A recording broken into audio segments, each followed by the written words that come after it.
Bigg Boss season 8 చూస్తున్నారా? చూస్తున్నాం. అందులో మీ ఫేవరెట్ కంటెస్టెంట్ ఎవరు?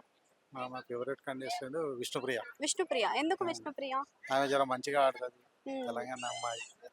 విష్ణుప్రియ బయట చూస్తే చాలా సందడిగా యాంకరింగ్ గాని, హోస్టింగ్ గాని చాలా బాగా చేస్తుంది. మరి లోపలికెళ్ళాక ఎందుకు లో అయిందనుకుంటున్నారు? ఎందుకు ఏంటంటే కష్టం అందరిని చూసుకుంటే మెదలలాగా ఎవరి దగ్గర ఎలా ఉండాలి అనేది కూడా జర అదవుతుంది. ఇప్పుడు మూవ్ అవుతుంది. హ్మ్. ఇప్పుడైతే జర స్టాండ్గా ఉన్నట్టుగా స్టాండర్డ్గా. స్టాండ్ ఉంది. అయితే ఊరికూరికనే నోరు జారుతుందా? నోరు జారడం వల్ల గొడవలు కూడా ఎక్కువ అవుతున్నాయి కదా! అది టాస్క్ కదా, టాస్క్ గొడవలు చేయాలి, గొడవ చేస్తేనే కదా మా టాస్క్ కలిసేది. హ్మ్. టాస్క్తోని ఎవరికి ఏ టాస్క్ ఇస్తే వాళ్ళు ఆ టాస్క్ చేస్తారు. ప్రశాంతంగా ఉండేటోళ్ళు ప్రశాంతంగా ఉంటారు. ఏ కామెడీ చేసేవాళ్ళు కామెడీ, అల్లరి చేసేవాళ్ళు అల్లరి. ప్రీవియస్ సీజన్స్ తో కంపేర్ చేస్తే ఈ సీజన్ ఎలా అనిపిస్తుంది మీకు? అప్పటంతా ఫాస్ట్గా అనిపిస్తలేదు కానీ ఇప్పటికైతే ఉన్నది, నడుస్తుంది. నార్మల్‌గా ఉందండి. ఇప్పుడే 2 వీక్స్ అయింది కదా, ఆ. ఇంకో 2-3 వీక్ల వరకు కానీ ఇప్పుడే లొల్లిలు కూడా స్టార్ట్ అయిపోయినాయి కదా! స్టార్ట్ అవుతుంది. లొల్లి అనేది ఉంటుంది, ప్రతి దగ్గర ఉంటుంది కదా. హ్మ్. లొల్లితోనే అన్ని ప్రేమలు పెరుగుతాయి, తర్వాత హ్మ్. మంచిగా ఉంటారు. ఇప్పుడేమైనా లవ్ స్టోరీ ఉంటదనుకుంటున్నారా? ఇప్పటికైతే ఏం అనుకోలే వాళ్ళు. హ్మ్. ఇక ముందు ఫ్రెండ్షిప్ అయితే బాగుంటుంది అందరు. నైనిక, యష్మి, నిఖిల్ ముగ్గురు చీఫ్‌లు ఉన్నారు కదా! అందులో బెస్ట్ చీఫ్ ఎవరు అనుకుంటున్నారు? నైనిక అనుకుంటున్నాను. నైనిక అనుకుంటున్నారు. ఎందుకని?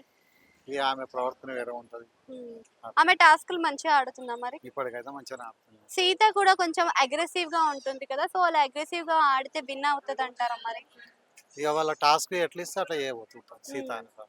ఈ వీక్‌లో ఎవరు బయటికొస్తారనుకుంటున్నారు? అది అందరూ సేఫ్ ఉండాలని కోరుకుంటారు, బయటకు రావాలని నన్ను ఎవరు అనుకోరు. హ్మ్. ఇప్పుడు 2 వీక్స్ అవుతుంది కదా, అయినా కూడా మొన్న భుజం వచ్చింది. బేబక్క. బేబక్కన భుజం ఆ! వచ్చింది, ఆమె రాకుండా అయిపోగానే వచ్చింది ఫస్ట్ వీక్ కాబట్టి. ఆ! నెక్స్ట్ వీక్ ఎవరు వస్తారో కానీ ఇప్పుడు ఈ 2-3 వీకులు వాళ్ళకి టాస్క్ ఇవ్వాలి అంతే. హ్మ్. ఎలిమినేషన్ లేకుండా ఉంటే బాగుంటుంది అని. ఒకవేళ సిగరెట్ రూమ్ ఉండొచ్చేమో హ్మ్. బేబక్క, హ్మ్. తెలియదు కదా, సిగరెట్ రూమ్ కూడా ఇస్తారు కదా, హ్మ్. సిగరెట్ గేమ్ కూడా ఆడుతుంది, అట్లా కూడా ఉండొచ్చేమో.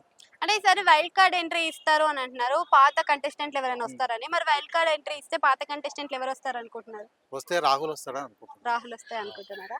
అయితే దీంట్లో మనకి టాస్క్‌లు ఇస్తున్నారు గదా! ఈరోజు చూసుకున్నట్టయితే ఆరెంజ్ టాస్క్‌లు కానీ, ఇంకా ఇవన్నీ టాస్క్‌లు ఎలా అనిపిస్తున్నాయి? ఇప్పటికైతే బాగానే ఉంది. బానే ఉంది. ఉమ్. నిన్న బిగ్ బాస్ నిఖిల్‌కి వార్నింగ్ ఇచ్చాడు గదా! ఉమ్. ఫుడ్ దొంగతనం ఉమ్. గురించి. సో, దాని గురించి ఏమనుకుంటున్నారు? అది టాస్క్ కాబట్టి చేయవలసి వస్తుంది. టాస్క్ ఇచ్చిర్రు కాబట్టి అది చేయాలి. హ్మ్. సిగరెట్‌గా కాబట్టి సిగరెటే చేసేస్తారు. హ్మ్. అది ఎవరనేది వాళ్ళు కనిపెట్టుకోవాలి. వాళ్ళ టాస్క్ కూడా వాళ్ళు చేసుకోవాలి. హ్మ్. ఆదిత్య ఓం కనిపించట్లేదు అంటున్నారు. మరి ఇప్పుడు కనిపిస్తున్నాడా? ఇక అప్పుడప్పుడు అట్లా. నాగమణి కంటే స్టార్టింగ్‌లో ఏడ్చేవాడు. హ్మ్. ఇప్పుడేమైనా మారాడా? ఇప్పుడు జర మారిండు, జర స్టాండర్డ్ అయ్యిండు నాగమణి. నాగమణి కూడా నాగమణి స్ట్రాంగ్. స్టాండర్డ్ అయ్యిండు, జర మంచిగా ఆడుతుండు గేమ్ అయితే. ఓకే. అయితే నామినేషన్స్ చూసారు గదా! నామినేషన్స్‌లో ఎవరిది కరెక్ట్ పాయింట్ అనుకుంటున్నారు? ఇక అందరిది అనుకుంటాం కానీ అనేది అనుకుంటుంది అక్కడ కొంచెం. వరంగల్ అబ్బాయి అయిన నబెల్ అఫ్రిది ఎలా ఆడుతున్నాడు? అది మంచిగానే ఆడుతుండు ఇప్పుడైతే. మంచిగా. Thank you okay. అండి.